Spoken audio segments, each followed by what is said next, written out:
بسم اللہ الرحمن الرحیم۔ اردو برائے جماعت پنجم۔ عزیز طلبہ اور طالبات، السلام علیکم۔ امید ہے آپ خیریت سے ہوں گے۔ آج ہم پڑھیں گے سبق نمبر 16۔ جن اسباق کی آج ہم دہرائی کریں گے وہ ہیں خدمت خلق ایک عبادت، نظم پاک وطن ہے پاکستان، اور مادری ملت محترمہ فاطمہ جناح۔ سوال نمبر 1 ہے، خالی جگہ پر کریں۔ پہلی خالی جگہ ہے، اس گلشن کی فضائیں خالی جگہ ہیں۔ اس گلشن کی فضائیں پاک ہیں۔ نمبر 2، ہم سب اس سرزمین کے خالی جگہ ہیں۔ ہم سب اس سرزمین کے رکھوالے ہیں۔ نمبر 3، آزادی ہماری خالی جگہ ہے، آزادی ہماری شان ہے۔ نمبر 4، ہمارا جھنڈا ہماری خالی جگہ کا نشان ہے، ہمارا جھنڈا ہماری آزادی کا نشان ہے۔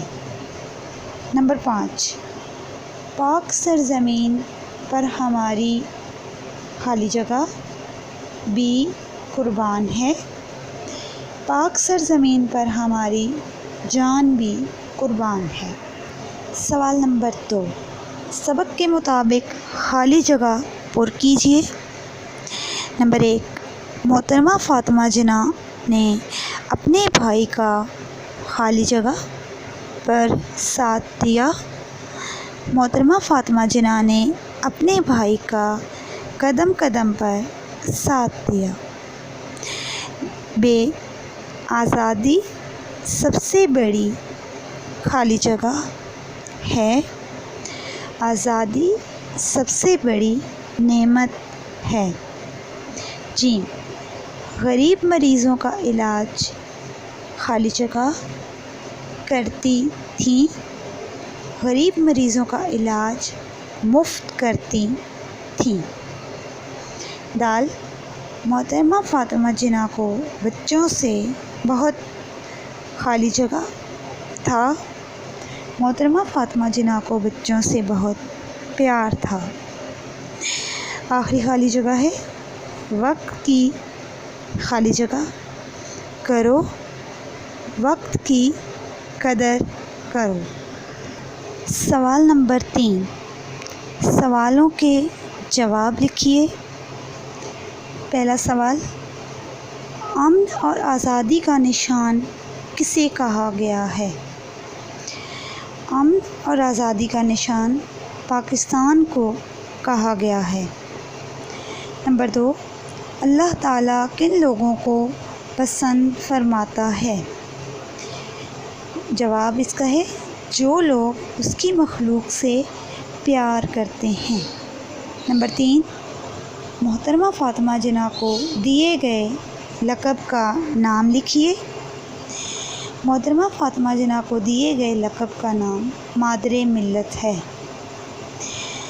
سوال نمبر 4، محترمہ فاطمہ جناح کا انتقال کب اور کہاں ہوا؟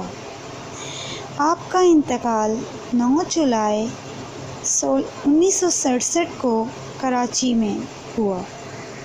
سوال نمبر 5، دیے گئے شعر کی تشریح لکھیے۔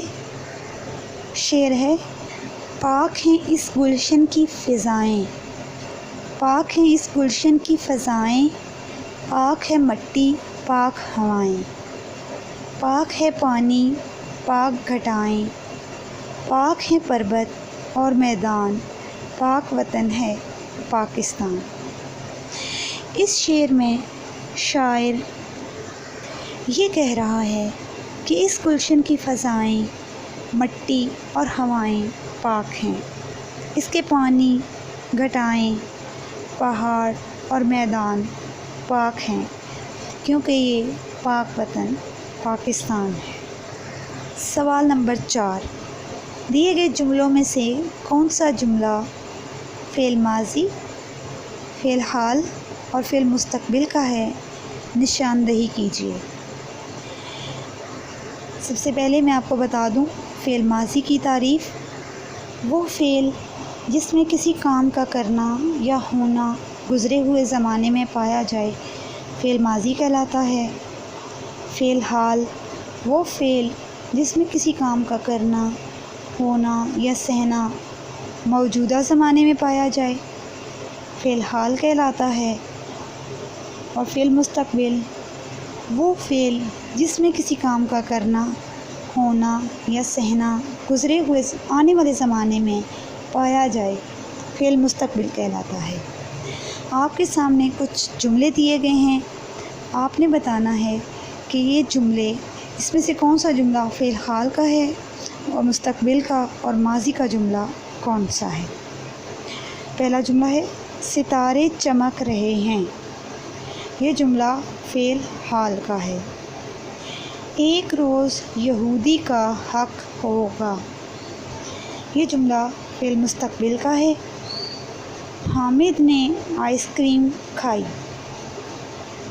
یہ جملہ فعل ماضی کا ہے۔ مدینہ منورہ میں یہودی کا کنواں تھا، یہ جملہ بھی فعل ماضی کا ہے۔ سوال نمبر 5، دیے گئے الفاظ کے ہم وزن الفاظ لکھیے۔ پہلا لفظ ہے جہان، اس کے ہم وزن الفاظ ہوں گے میدان، نشان اور جان۔ دوسرا لفظ ہے رکھوالے، متوالے، چیالے اور مکالے۔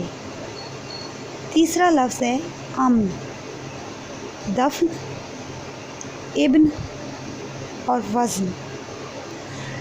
آخری لفظ ہے آزادی، آبادی، وادی، لادی۔ گھر کا کام، اسباق کی دہرائی میں کروایا گیا تمام کام آپ نے یاد کرنا ہے۔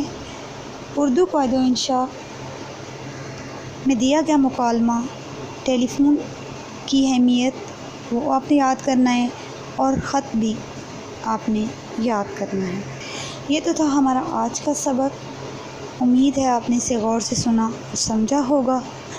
اگلے سبق کے ساتھ ملیں گے، تب تک کے لیے خدا حافظ۔